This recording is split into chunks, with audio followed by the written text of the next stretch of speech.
Moin Leute, hier ist das Oberteil von meiner Standbohrmaschine. Hier ist der alte Fuß.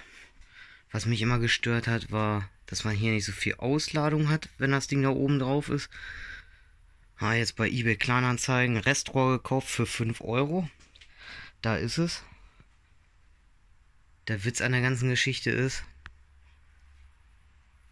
dieses Rohr ist genau 60 und das ist laut Messschieber 60,1. Ich krieg's da definitiv nicht rein. Den Schiebeschlitten würde ich reinkriegen. Ich könnte kotzen. Jetzt versuche ich diesen 0,1 Millimeter da wegzupolieren. Wünscht mir Erfolg.